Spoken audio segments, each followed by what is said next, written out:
Hola friends, my name is Peter and I'm here to help you live your best life. Because of the current state of affairs in the world, we all have a bunch of free time on our hands. If you're lucky enough to still be working, you're likely saving those few hours on the commute, right? And if you've been laid off, well, that's sad. But I urge you to not jump into any conclusions because you never know how your life will turn out in a year or two. As tough as it may be right now, it's very possible that you will be grateful for losing your current job because you might end up in a much better place. That pretty much summarizes my own story after the crisis in 2008, where I ended up moving to the US and never really looked back. But let me circle back right now. As I said, we all have a bunch of time on our hands these days, and instead of dreading this forced vacation and viewing it as a solitary confinement, let's take advantage of this situation and turn lemons into lemonade. I am announcing the birth of the monthly challenge. Hooray! And no, it's not April Fool's, I am for real. My aim is to not merely help you stay sane during these uncertain times, but also make the most out of it. I'd usually turn to them when I want to spice things up or try out a new habit that seems really beneficial. As a result, I've been able to learn more about myself and particularly about the patterns of my behavior. I was able to acquire some new healthy habits and enrich my life in general with the sense of novelty and curiosity. Here is what I have in mind for the month of April. I want to go big right away and attack the root of all evil. That's right. Can you guess what it is? It starts with E. The first letter is E. And I'm not talking ecstasy. One word. Two words actually. The first one starts with E, the second one starts with D, so it's E-D. Any clues? Oh, and it's not erectile dysfunction. It's becoming way more interesting than I had hoped. Jokes aside, I'm talking about electronic devices. They can be a source of real trouble, particularly in these times. It's hard enough to go to bed at a decent hour even when you need to wake up and leave for work the next morning. It's a whole nother level of willpower and discipline required when you work from home or don't need to go to work at all. But before I declare a war on EDs, okay, let's not get that dramatic. Before I issue the challenge, let me challenge my own assumptions.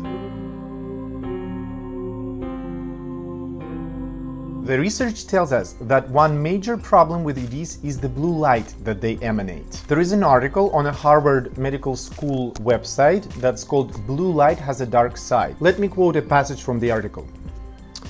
Blue light can affect your sleep and potentially cause disease. Some studies suggest a link between exposure to light at night, such as working the night shift, to some types of cancer, diabetes, heart disease, and obesity. It also states that the exposure to light suppresses the secretion of melatonin, the hormone that influences circadian rhythms. Here is another article from the reputable Time magazine. It's called 9 New Sleep Rules. I'm quoting, "The science is clear. The night shift is bad for your health.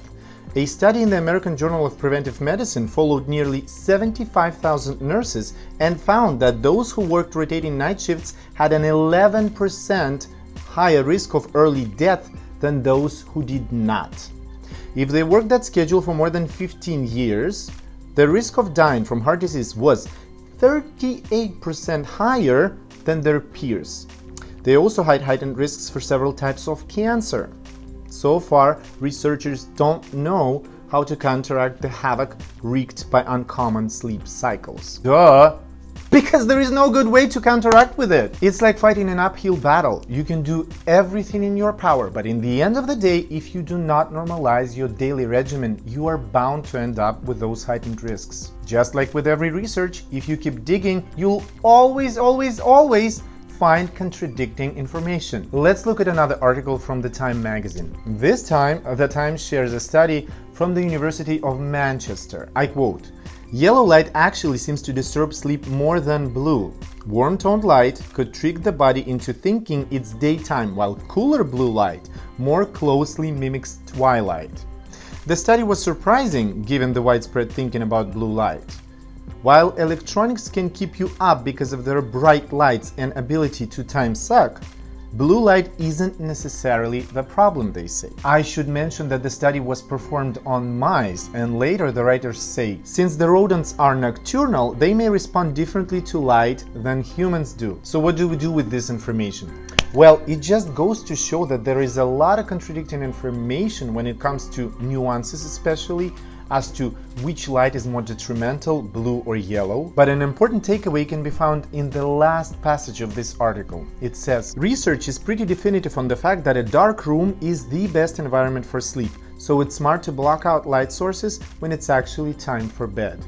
Wyatt suggests keeping your room at a cool 65 to 68 degrees Fahrenheit temperature, limiting intermittent noise, and sticking to roughly the same sleep and wake times each day to get quality rest. And the last study that I'm going to mention was published in the journal Preventive Medicine Reports. The data came from over 40,000 kids. Roughly 20% of kids ages 14 to 17 spent 7 hours of time on screens each day. That's not including schoolwork. As a result, they were more easily distracted, less emotionally stable, and had more problems finishing tasks and making friends compared to those who spent just 1 hour per day on screens, in addition to schoolwork. Hopefully that was persuasive. We can keep digging and finding more and more studies, but that would really mean missing the whole point. Look, I'm not a sleep scientist, and I don't need to be. I am here to admit that the daily regimen is extremely important, and the moment I mess it up, I feel the consequences. And it's not just me. So many of my friends admitted that their daily regimen, especially during these times, has gotten totally out of whack. The most common issue is the inability to fall asleep at a decent hour, or even to fall asleep in the first place. Because guess what? Sound sleep and the brain that's been overstimulated with the news and social media throughout the day do not go together well. Some people work on the computer or laptop all day whilst, get this, texting, sexting, liking, sharing, commenting on their phone. Multitasking of sorts, or as I like to call it, double trouble. Heck, many of us even go to bed with our EDs. On one hand, it's a great way to wind down after a long day at work. On the other, it's the most insidious habit one may have. What seems like a good use of time is actually destroying your well-being. And by that I mean your sleep, your health, your productivity, and so on. It all adds up, and before you know it, you can wave goodbye to success and your ambitious goals. Even if we manage to wake up at an early hour, we'll likely find ourselves groggy, sluggish, and unmotivated. What kind of productivity and enthusiasm should we expect then? The question becomes redundant. Here is a better question to ask. Am I addicted to electronic devices? And if the word addicted stirs up too much emotion for you, then simply think about how your relationship with your phone, tablet, or your computer affects your productivity and quality of your life. As I said, in my case, and in the case of many of my friends, it pretty much is the #1 killer of productivity. Hence the challenge. We want to address all of the issues that I mentioned previously and then some. A good place to start is to get down to the numbers. You can perform your own reality check and see how much time you're actually spending on your phone. The number might be very different from how much you think you spend on your phone. Oh, here is a fun idea. Why don't you come up with the number in your mind as to how much time you spend on your phone daily, and only then go and check the stats. On an iPhone, it's under Settings, Screen Time. You can see the amount of hours that you spend on the phone every day. Then you can see all of the activities and even the breakdown by the categories and the apps. Once you've done it, please share this information in the comments below. I'm really curious to know how much time you thought you were spending on the phone and how much time you're actually spending according to the statistics. So I just checked my phone and guess what? Oh my goodness! Turns out I spent almost 3 hours on Facebook yesterday. How is this possible? I mean, my first instinct is to say that I don't even use Facebook that much, and probably the program counts the time when the app is open, but I'm not scrolling through it, like I'm not using it. Sound convincing, right? But of course, all of those are just excuses. And that's exactly why we're doing this reality check. The presumption of this challenge is that by going through it, I'll be able to reclaim my good night's sleep, my exuberant morning, and take charge of my life as a whole. So starting tonight, April 1st, I'll be putting my phone into a flight mode from 10 p.m. to 12 p.m. So it's overnight plus the next morning. Initially, I wanted to do 10 p.m. to 10 a.m., but then I decided to extend it to 12 p.m. to really reclaim my morning. I'm hoping that 1 month of following this new schedule will be enough to do the trick. 1 month seems like a reasonably long time. Now, there is a myth going around that usually takes 21 days to form a new habit. It is in fact a myth, and I'll tell you where it came from. There was a surgeon named Maxwell Maltz. In the 1950s, he began noticing an interesting pattern. When a patient had an arm or a leg amputated, Dr. Maltz noticed that the patient would sense the phantom limb for around 21 days before adjusting to the new reality. Maltz wrote about these experiences in his best-selling book called Psycho-Cybernetics, where he said, I quote, "These and many other commonly observed phenomena tend to show that it requires a minimum of about 21 days for an old mental image to dissolve and a new one to gel." He sold a whopping 30 million copies, and that's when the myth began. So there was no study, no focus group, nothing. Those were just his observations. There has been done a lot of studies on how long it exactly takes to establish a new habit, but I'm not going to get into that in this video, but it definitely takes more than a month. So our challenge is not quite about that. Am I expecting a total bliss and freedom from electronic devices by the end of April? Heck no! I do have certain expectations, which we'll discuss shortly, but I cannot foresee what exactly is going to happen. That's why I'm so curious and excited to go through this experience. I'm pretty sure there'll be some unexpected discoveries. You know how in goal setting there is a push goal. It's that one goal, if achieved, will exponentially increase the achievability of other goals. Well, in our case, I view this as a push challenge. I'm expecting to be multi-beneficial. First, I'm expecting to go to bed earlier. Second, I'm expecting to get better sleep. Third, because I went to bed earlier, I'm expecting to be waking up earlier. Voila! I won't need to do a waking up early challenge because I'm doing this ED challenge now. Sounds too good to be true, right? Possibly, but I do believe that it's that powerful, and the potential is certainly there.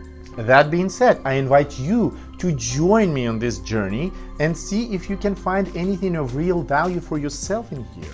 Now let's talk about the things you should be aware of. When we are faced with a challenge, any challenge, our mind may and will likely try to compensate. Watch your ED deprivation. Let's just call it ED deprivation at this point. Watch it and see if it causes you to do something funny. As sneaky and simple as using your phone more actively throughout the day to make up for those missing hours, or eating Oreos, or finding the next level of passion for making love to yourself. We all have our gateways, and if you have some basic understanding of your character, which I'm sure you do, you know what to watch for. Now that we're clear, let's discuss the final piece, the tactics. You gotta approach it with the right mindset to ensure that you'll stick to the end. I'm gonna give you 5 pointers. Number 1, approach it as a game that you are choosing to play. It's not a real deprivation. After all, if there is an emergency, you can always pick up your phone and make the necessary calls, or if you have a 9 a.m. interview, go ahead. You're just choosing to limit your ED interactions for your own good and for the sake of this experiment. Number 2, tell yourself it's not forever, it's only for the next 30 days, and then you can get back to normal. We're just hoping that your new normal will be better than your current one. Number 3, create a calendar. Paper is best because every evening when you turn off your phone, you get to check it off your to-do list and get a little surge of dopamine. Those little injections of dopamine will add up throughout the challenge, and by the end of the 30 days, you're pretty much guaranteed to have a boost in your self-esteem and have a sense of accomplishment. Number 4, let people who might be affected by your decision to partake in this challenge know what you're up to and adjust accordingly. If you have that friend who likes texting first thing in the morning, well, hopefully they'll be understanding. Of course, it's best if they support you, but don't put yourself into dependence from the outside sources. Recognize that first and foremost, you're doing it for yourself. And last but not least, number 5, reflect on the journey. Every weekend, find 10 to 15 minutes to look back and notice what's changed in terms of your regimen, your mood, your productivity, and so on. I suggest you come up with a list of 7 to 10 parameters so you can track your progress, because whatever gets measured gets improved. I'll be sharing my progress on Instagram every Sunday, so if you aren't subscribed yet, go ahead and do it now. I have the same name there, it's Peter Nasonov. And that concludes this video. Thank you so much for watching. If you like clicking buttons and subscribing to stuff, this is your chance to have some fun with your bad self. Go ahead, click that subscribe button and the notification bell, and if you can think of somebody, anybody, who can possibly benefit from this video, then go ahead and share it with them. They might even thank you. Just like I am thanking you for staying all the way till the end, subscribing, liking, and sharing this video. Alright, I'll catch you in the next one. Bye!